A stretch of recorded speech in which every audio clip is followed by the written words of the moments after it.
नमस्कार दोस्तों, pure banking में आपका स्वागत है। आज के द हिंदू एडिटोरियल में एक नया टॉपिक लेते हैं और इसको डिस्कस करने की कोशिश करते हैं। तो चलिए कोई एक टॉपिक पकड़ते हैं और उसको थोड़ा डीप में डिस्कस करते हैं और देखते हैं कि राइटर क्या बोलना चाह रहे हैं। तो आज के द हिंदू के एडिटोरियल से मैंने टॉपिक लिया है कि India's no to RCEP could still be a no. तो ये मुद्दा है रीसेप का। रीसेप में इंडिया ज्वाइन नहीं कर रहा है, तो राइटर ये बोल रहे हैं कि क्या आगे भी इंडिया इसमें ज्वाइन नहीं करेगा। अब ये रीसेप क्या है? Regional comprehensive economic partnership. ये कुछ 15 देश हैं ईस्ट आसियान कंट्रीज़ के, इन्होंने मिलके एक एग्रीमेंट बनाया है। एक आप बोल सकते हो कि एक ग्रुप बनाया है जिसको उसने नाम दिया रीसेप का। इसमें इंडिया को भी ये लोग साइन करने की कोशिश कर रहे थे, लेकिन इंडिया इससे बाहर आ गया, इसमें साइन नहीं किया। तो पूरा मुद्दा इसी का है, इसी के ऊपर बात होगी इस पूरे टॉपिक में, और हम देखेंगे और आगे चल के इस पर हम डिस्कस भी करेंगे और जानेंगे कि क्यों इंडिया ने इसको ज्वाइन नहीं किया और क्यों फ्यूचर में भी इसे ज्वाइन नहीं करेगा, या जब तक कि इसमें बहुत सारे अमेंडमेंट नहीं होते हमारे फेवर में तब तक इंडिया इसे ज्वाइन नहीं करने वाला है। तो चलिए शुरू करते हैं। मुद्दा ये है कि रीसेप का मुद्दा है। तो इसमें क्या हुआ कि एक ऐसे माहौल बना जिसमें न्यू दिल्ली धीरे धीरे रीसेप से दूर होता गया। बहुत सारा नेगोशिएशन हुआ पहले न्यू दिल्ली का रीसेप के कंट्रीज़ के साथ में, उसके जो मिनिस्टर्स थे उनके साथ में, लेकिन कुछ खास इम्प्रूवमेंट नहीं हो पाया। नेगोशिएशन के बाद भी फाइनली हमें कुछ हाथ नहीं लगा, तो फिर हमने लास्ट में डिसाइड किया कि नहीं, अब हम इसको ज्वाइन नहीं करेंगे, हम इससे बाहर रहेंगे। तो इस तरह से इंडिया इस रीसेप से बाहर हुआ। लेकिन इसमें सिर्फ और भी बहुत सारी कंट्री हैं जिन्होंने इसे ज्वाइन किया। तो थोड़ा उनके बारे में जानते हैं कि वो क्या था। तो पिछले कुछ हफ्तों में क्या हुआ कि 15 आसियान कंट्रीज़ थी, इन्होंने मिलके एक बहुत सारे इनके भी इश्यूज़ थे, सारे इश्यूज़ को दरकिनार करते हुए, सारे इश्यूज़ को पीछे छोड़ते हुए इन सब ने मिल के एक एग्रीमेंट साइन किया। उसको इसने नाम दिया कि रीजनल कम्प्रिहेंसिव इकोनॉमिक पार्टनरशिप। एक फ्री ट्रेड एग्रीमेंट बना, एक फ्री ट्रेड एग्रीमेंट साइन किया इन्होंने इन सारी कंट्रियों के साथ मिलके। ये 2019 में क्या हुआ था कि 2019 की बात हो रही है कि रीसेप मेंबर्स थे वो पूरे जो विश्व के, इनकी जो पॉपुलेशन है 30% है रीसेप मेंबर की। टोटल इसमें ऑलरेडी देखा आपने 15 कंट्री हैं जो ईस्ट एशिया की हैं कंट्री, तो इसमें इनकी जो पॉपुलेशन है वो 30% है। और अजीब बात यह है कि पूरे वर्ल्ड का 28% ट्रेड करते हैं आपस में। तो एक बहुत बड़ा एरिया है जो इस रीसेप को ज्वाइन कर रहा है। और इसमें सबसे इम्पोर्टेंट बात एक ये है कि इसका जो 44% ट्रेड होता था अभी तक, वो इंट्रा रीसेप था, यानी रीसेप के बाहर होता था। ये एक बहुत बड़ा हेडेक था इनके लिए कि कितना बड़ा मार्केट है, इतना बड़ा एरिया है, इतने सारे लोग हैं, इतना इनका ट्रेड है, वर्ल्ड ट्रेड है, लेकिन इसमें से 44% ट्रेड ये बाहर कर रहे हैं। तो इनको ऐसा एहसास हुआ इस बात का कि क्यों ना हम कुछ ऐसा करें कि हम अपना 100% नहीं तो कम से कम 80 या 70% ट्रेड आपस में करें। हम एक ऐसा प्लेटफॉर्म डेवलप करें कि हम आपस में ट्रेड कर पाएँ और एक फ्री ट्रेड हो, इसमें किसी तरह के रिस्ट्रिक्शंस ना हो, किसी तरह की बाधा ना हो, हम खुल के आपस में एक दूसरे के साथ ट्रेड कर पाएँ। तो ये इस तरह की इन्होंने एक सोच डेवलप की और ये ऐसा मानने लगे कि हमें एक रीजनल वैल्यू चेन बनानी होगी। जो रीजनल वैल्यू चेन है इसे बहुत मजबूत करना होगा ताकि हम आपस में अपने आसपास की जो कंट्रीज़ हैं, जो 15 कंट्रीज़ हैं, इसमें आपस में ट्रेड को बढ़ावा दे सकें और इससे हमारा व्यापार बढ़ेगा तो हमारी तरक्की होगी और हम स्ट्रांग बनेंगे। तो इस सोच के साथ ही आगे बढ़ें। अब इसमें जो एफर्ट्स था, काफ़ी मेहनत किया इन्होंने, इसे बाहर हुआ। हालत ऐसी हो गई थी कि जो रीसेप का एग्रीमेंट था वो बहुत हद तक डाउन हो गया था, गिरने लगा था, लेकिन इन्होंने बहुत मेहनत की, बहुत मेहनत करके फाइनली इससे ये जो एक डूबती हुई नैया थी, इसे फिर से इन्होंने पार लगाया और इस एग्रीमेंट को एक आप बोलते हो कि पेपर तक पहुंचाया, यानी एक रियलिटी तक बदलने की कोशिश की, जिसमें इन लोगों ने मिलकर इसे साइन किया।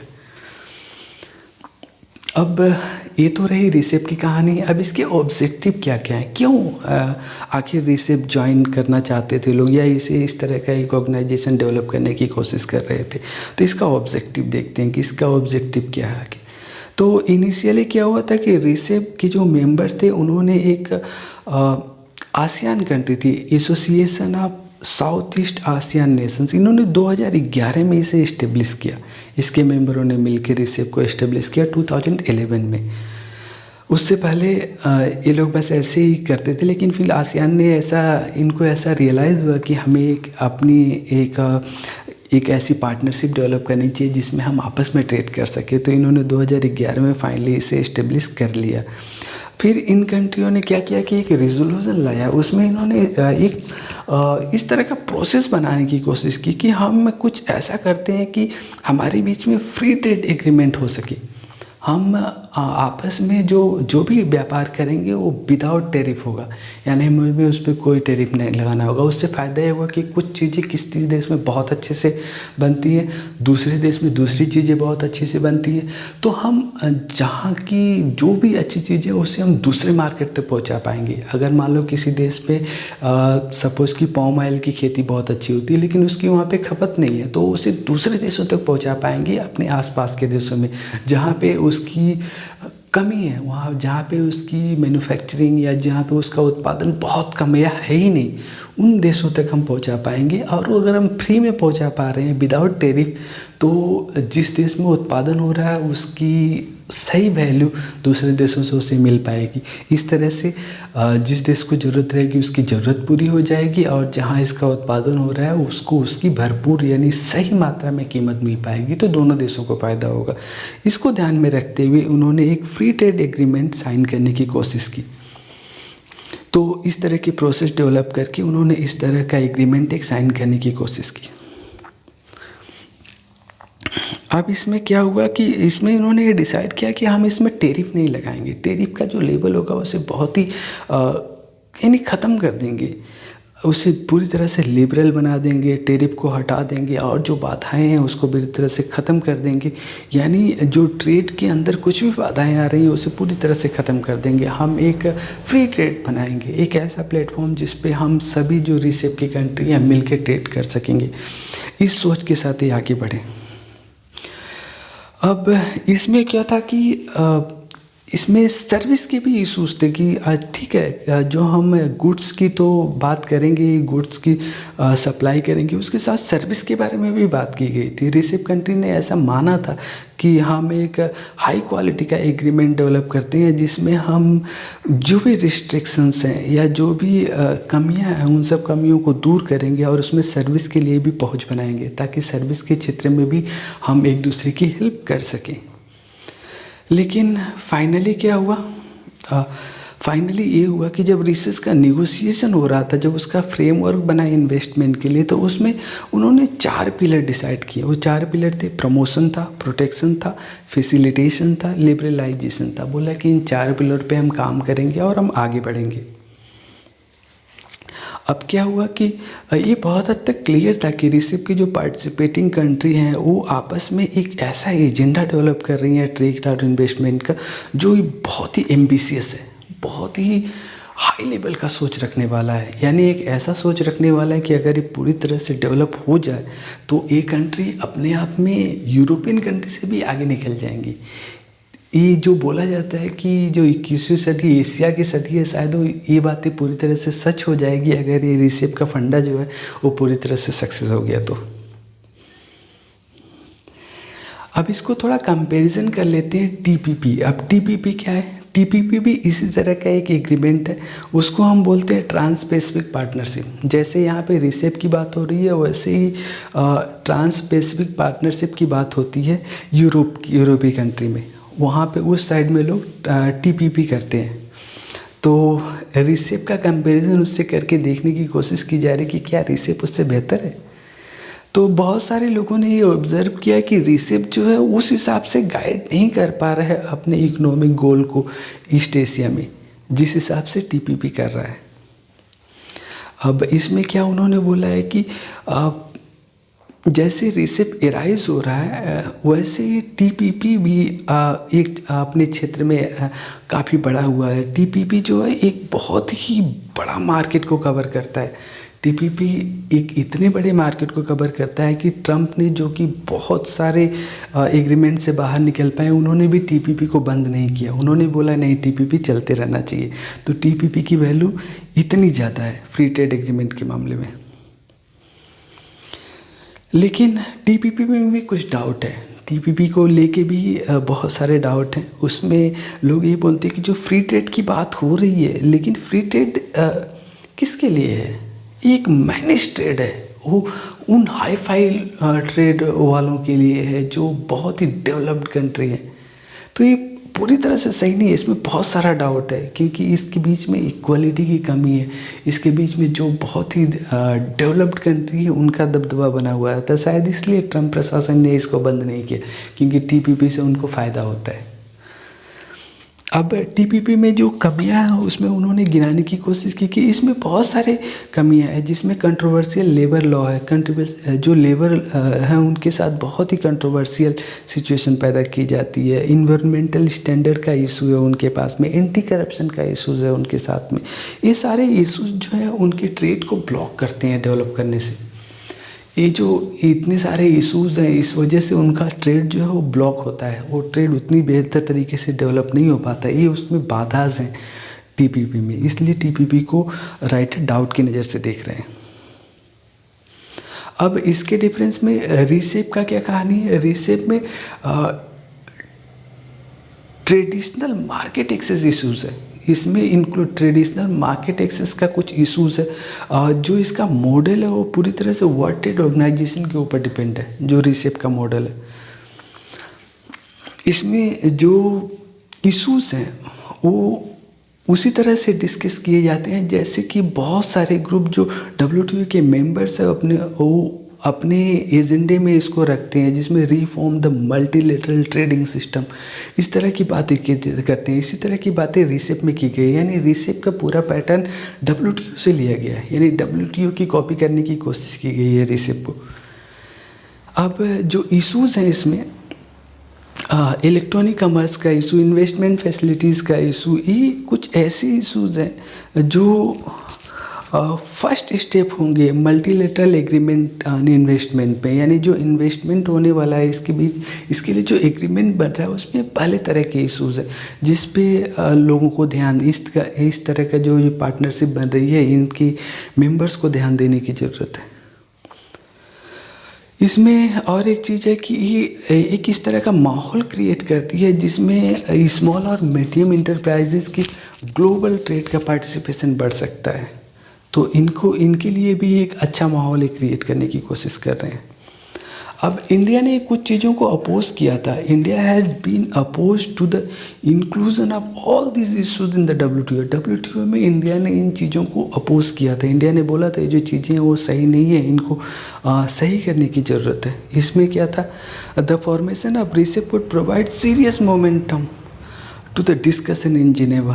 तो ये जो रीसेप का फॉर्मेशन था एक सीरियस मोमेंटम क्रिएट करता है जिसका डिस्कशन जिनेवा में होना था, specially after the organization convenes under the new director general. वो भी तब जबकि ये जो ऑर्गेनाइजेशन है पूरी तरह से असेंबल होगा एक नए डायरेक्टर जनरल में, तब इसको डिस्कस करना है वहाँ पे। अब प्रोग्रेस मेड एंड प्रॉब्लम्स, इसमें क्या प्रोग्रेस हुई है और क्या प्रॉब्लम है इसके ऊपर बात की जा रही है। क्वेश्चन ये है कि क्या रीसेप जो बन रहा है ये पूरी तरह से एबल होगा, इसका जो प्राइमरी ऑब्जेक्टिव है ट्रेड का और इन्वेस्टमेंट लिबरलाइजेशन का, इसमें क्या पूरी तरह से सक्षम हो पाएगा? ये क्वेश्चन किया है राइटर ने। तो अब इसके बदले में वो इसकी रिप्लाई करने की कोशिश कर रहे हैं। वो बोल रहे हैं कि ये जो ट्रेड का इश्यूज़ है, the case of the trade in goods, good के केस में जो ट्रेड का इशू है, इसमें जो रीसेप मेंबर हैं वो पूरी तरह से अपने टैरिफ को कम कर रहे हैं, वो अपने टैरिफ को पूरी तरह से घटा दे रहे हैं। अच्छा, यहाँ तक तो ठीक है कि वो सारे मेंबर्स अपने ट्रेड को घटा रहे हैं और इस तरह से गुड्स की ट्रेडिंग होती रहेगी। अच्छा, इसमें कुछ कंट्री का उसने एग्जांपल भी दिया है कि ये कंट्रियों ने ये किया, जिसमें चाइना है। चाइना ने क्या किया कि अपने 9.5% जो टैरिफ है उसको कम कर दिया है, कट कर दिया है इन 2014, जो 2014 में था, adopted as the base year. इसको उन्होंने बेस ईयर माना है।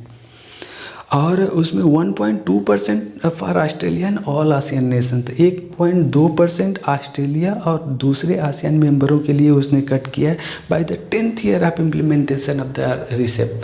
जब रिसेप का 10 साल हो जाएगा तो उस तरह से 1.2% करके कट करता रहेगा। अच्छा, इसके अलावा उसने कुछ अपने 90% जो इम्पोर्ट्स हैं उस पे भी लगभग 5% या उससे कम के टैरिफ को उसने कट किया है। ठीक है, इस तरह का उसने कमिटमेंट किया है कि ऐसा वो करेगा। इसके अलावा उसने क्या किया है कि उसके less than 4% of the product को इस लिस्ट से उसने बाहर रखा है, टैरिफ की लिस्ट से।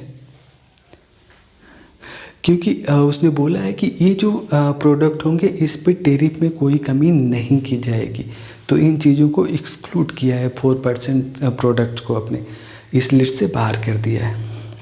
उसी तरह से वियतनाम ने भी बोला है, वियतनाम भी चाइना की तरह ही दिख रहा है। वो भी बोल रहा है कि वो अपने 10% जो 2014 तक है उसको ड्रॉप करेगा टैरिफ को। उसके बाद 2% 10th ईयर में, 10 साल में 2% ड्रॉप करेगा और nearly 90% of its import from China will be tariff free. जो उसका इम्पोर्ट है, 90% इम्पोर्ट है जो चाइना से होता है वो टैरिफ फ्री कर देगा पूरी तरह से। ये वियतनाम का कमिटमेंट है। हाँ, वियतनाम में एक चीज़ और कर रहा है कि जो उसने अपने किसी भी आइटम को एक्सक्लूजन लिस्ट में नहीं रखा, यानी किसी भी आइटम को बाहर लिस्ट में नहीं रखा जैसे चाइना ने रखा है। इस तरह का उसने कुछ नहीं किया है। इसके अलावा क्या है, जो इस रीजन की एक मेजर इकोनॉमी है मलेशिया, उसने अपने जो उसका प्रोडक्शन लेवल है उसको बिल्कुल लो कर दिया है। मलेशिया ने अपने प्रोडक्शन को बिल्कुल लो कर दिया, यानी अपने मार्केट को पूरी तरह से खोल दिया। उसने जो कमिटमेंट किया था रिसेप से, उसके हिसाब से उसने अपना मार्केट एक्सेस कर दे दिया है सबको। तो ये रिसेप के लिए गुड न्यूज़ है कि उनको मलेशिया का मार्केट मिलेगा।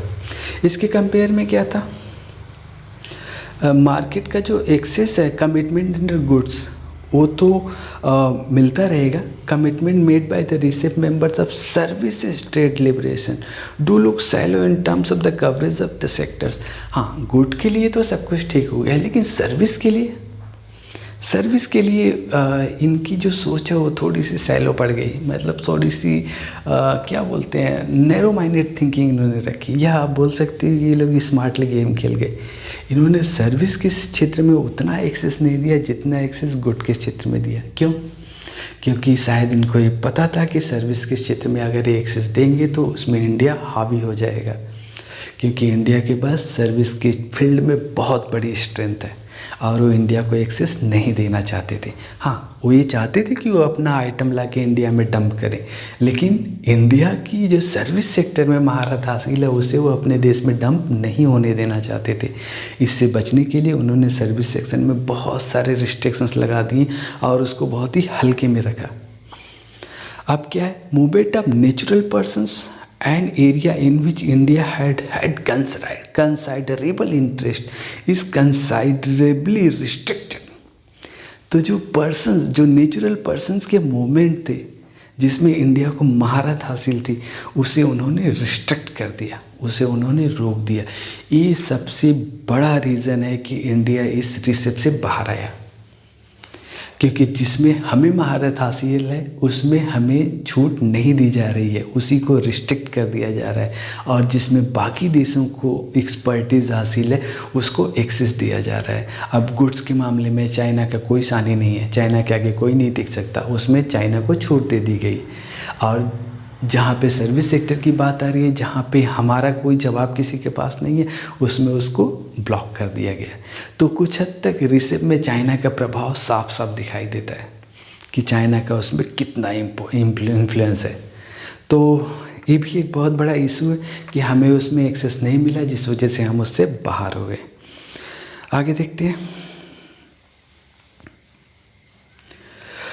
जो रिसेप के मेंबर हैं उन्होंने बहुत ही लिमिटेड एक्सेस दिया मार्केट का, किसके लिए, इंडिविजुअल्स के लिए, और बोला कि हाँ सिर्फ वही लोग दूसरे देशों में जाके काम कर सकते हैं जो मैनेजरियल पोजीशन पे हो, जो यानी हाई फाई प्रोफेशन पे हो, यानी हाई फाई लेवल के लोग जो हाई फाई पोस्ट पे होंगे वही सिर्फ जाके दूसरे देशों में काम कर सकते हैं। यानी मैनेजरियल पोजीशन, मैनेजर लेवल के लोग जाके काम कर सकते हैं, या हाई स्किल्ड लेबर, बहुत ही वेल क्वालिफाइड कोई लेबर हो वो जाके उस देश में काम कर सकता है दूसरे देशों में, अदरवाइज़ बाकियों को एक्सेस नहीं दिया गया। और इस तरह के लोग हमारे यहाँ बहुत कम हैं। जो हमारे यहाँ जिसकी बहुत ज़्यादा संख्या है वो हमारे लो स्किल्ड लेबर हैं, और उसको इन्होंने बिल्कुल एक्सेस नहीं दिया है। तो एक हमारा बहुत बड़ा इशू था जिस वजह से हम बाहर आए। और देखते हैं आगे क्या है। The area of investment and electronic commerce, जो इन्वेस्टमेंट का एरिया था और इलेक्ट्रॉनिक कॉमर्स का एरिया था, इन बोथ सेक्टर में क्या था, India had express its reservation on the template adopted during RCEP negotiation, the outcomes are varied. तो इन दोनों क्षेत्रों में क्या था कि जो इन्वेस्टमेंट का एरिया था और इलेक्ट्रॉनिक कॉमर्स का एरिया था, इसमें इंडिया ने अपनी बातें रखी थी और बोला था कि ये चीज़ें होनी चाहिए निगोशिएशन जब हो रहा था। लेकिन जब आउटकम निकल के आया तो उसमें ये चीज़ें नहीं थी, उसमें बिल्कुल अलग चीज़ें थी। ये भी एक रीज़न था कि हमने जो कहा वो तो हुआ नहीं, तो फिर हम क्यों ज्वाइन करें तुम्हें। तो और आगे क्या है, the text on investment rule shows that it is work in progress. तो जो इन्वेस्टमेंट का रूल है ये दिखाता है कि अभी भी ये पूरी तरह से क्लियर नहीं है, इसकी जो फंडे हैं वो पूरी तरह से क्लियर नहीं है, कुछ भी साफ साफ नहीं है। तो आप इसे वर्क इन प्रोग्रेस बोल सकते हो, क्योंकि अभी इसमें काफ़ी काम करना बाकी है। The rule and dispute settlement procedures are yet to be written.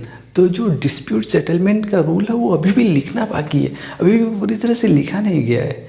तो ये इंटरेस्टिंग होगा देखना आगे चल के कि जो investor state dispute settlement mechanism है उसको इंक्लूड किया जाता है कि नहीं रिसिप में। एक इंटरेस्टिंग सब्जेक्ट हो सकता है जिसे हम देखेंगे आगे चल के। अब इलेक्ट्रॉनिक कॉमर्स के क्षेत्र में क्या था कि जो रिसेप के मेंबर थे वो एग्री हो गए थे कि वो जो क्रॉस बॉर्डर ट्रांसफ़र होगा इन्फॉर्मेशन का उसे वो नहीं करेंगे। Not to prevent, agree not to prevent cross border information by electronic mean. Electronic mean से जो क्रॉस बॉर्डर इन्फॉर्मेशन शेयर की जाएगी उसे वो नहीं रोकेंगे। नॉट टू प्रिवेंट, उसे वो नहीं रोकने वाले हैं। लेकिन इसके अलावा उन्होंने बोला था कि अगर कोई ऐसी पॉलिसी है, पब्लिक पॉलिसी है, जिससे आपको लगता है कि आपकी इस पॉलिसी को खतरा हो सकता है या आपको कुछ नुकसान हो सकता है तो आप उसे रोक सकते हो। ये भी उसमें प्रोविज़न दिया हुआ है। इसके अलावा क्या था, मेंबर्स जो थे वो free to adopt legal framework in which ensures the protection of the personal information of the user of electronic commerce. जो मेंबर्स होंगे वो पूरी तरह से फ्री होंगे कि वो लीगल फ्रेमवर्क को इंश्योर कर सकते हैं जिसमें इंडिविजुअल की जो इन्फॉर्मेशन होगी उससे प्रोटेक्ट किया जा सके। इसके लिए हर एक जो कंट्री है पूरी तरह से फ्री होगी। अब ये तो चीज़ें थी रिसेप की। अब इसमें आगे है कि री इंगेजिंग इंडिया, क्या इंडिया री इंगेज करेगा? तो री इंगेजिंग कराने के लिए ये लोग क्या कर रहे हैं वो देखते हैं।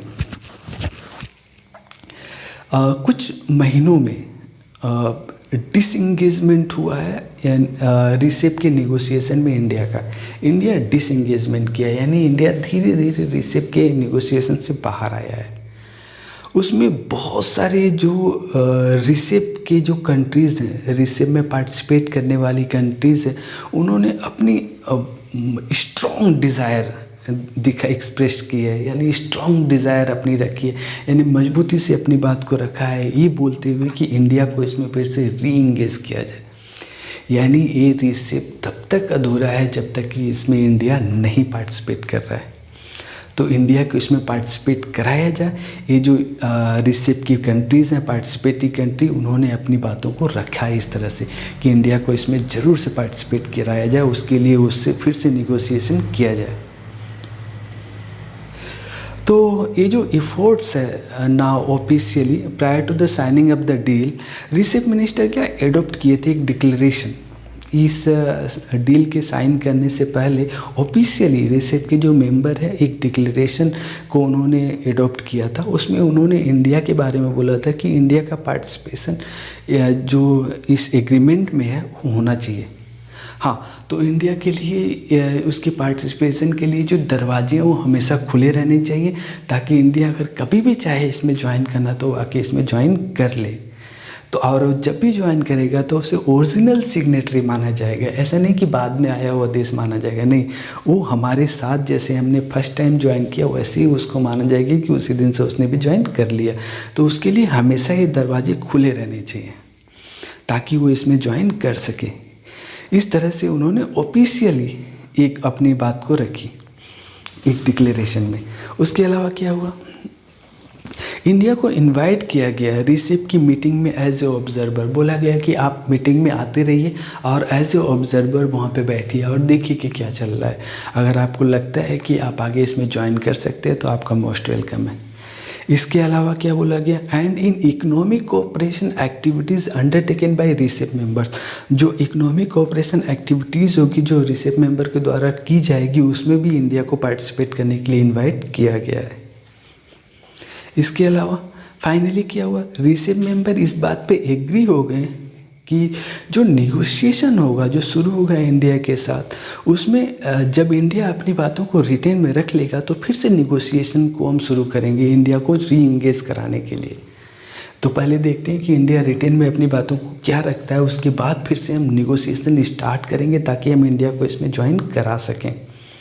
अब क्वेश्चन ये आ रहा है कि क्या ऐसी सर्कमस्टेंसेस में इंडिया जो कि इन चीज़ों से थोड़ा दूर निकल चुका है, क्या फिर से उसे आने वाले दिनों में रीज्वाइन करना चाहिए?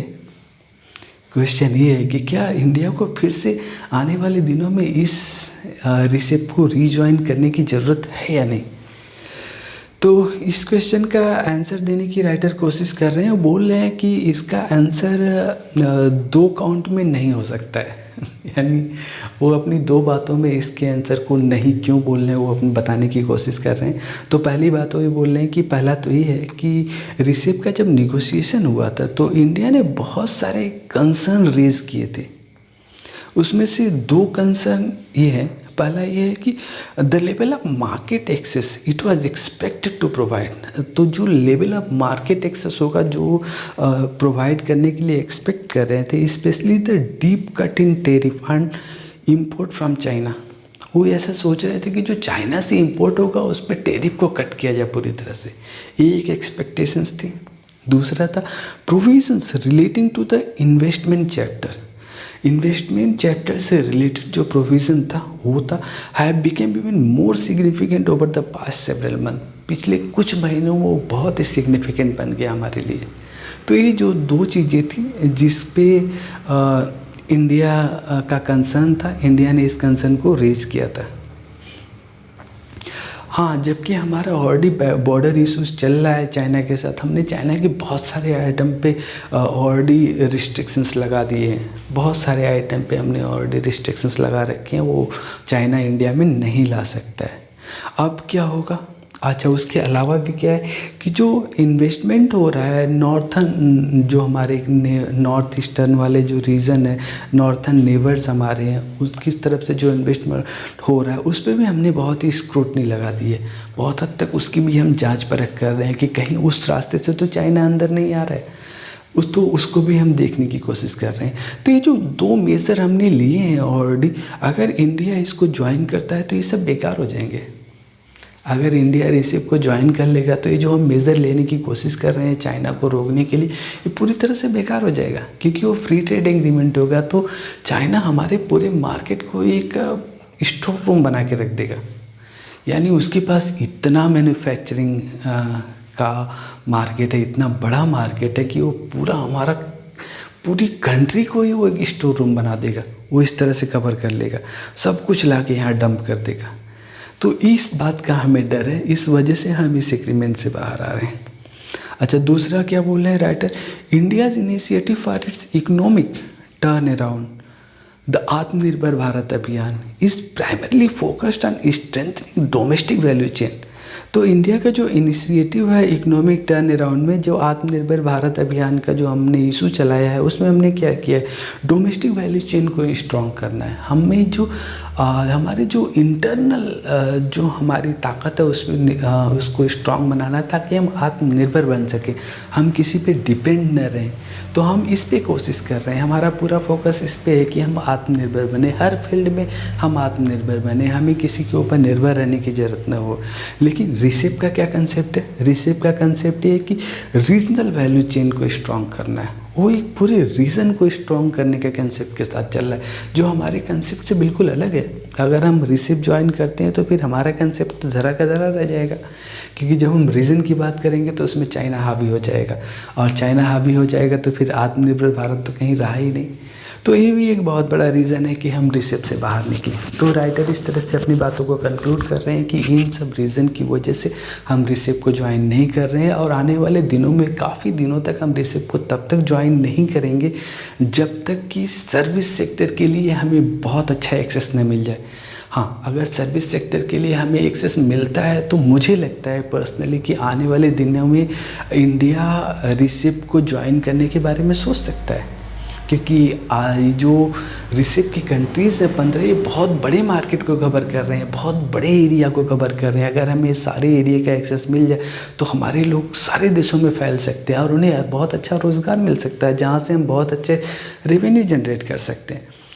तो ये एक रीज़न है। इस बातों के साथ मैं इस लेक्चर को ख़त्म कर रहा हूँ, लेकिन एक सवाल आपको छोड़ जा रहा हूँ कि आपको क्या लगता है, क्या इंडिया को रिसेप ज्वाइन करना चाहिए था, और अगर करना चाहिए था तो क्यों? अगर आपको लगता है नहीं करना चाहिए था तो क्यों, ये आप बता सकते हो। तो कमेंट बॉक्स आपके लिए पूरी तरह से खुला हुआ है, उसमें आप लिखिए और अपने विचार और बताइए हमें कि इंडिया को ज्वाइन करना चाहिए था या नहीं करना चाहिए था। तो चलिए, आज के टॉपिक में इतना ही, मिलते हैं फिर किसी नए टॉपिक के साथ। Thank you very much.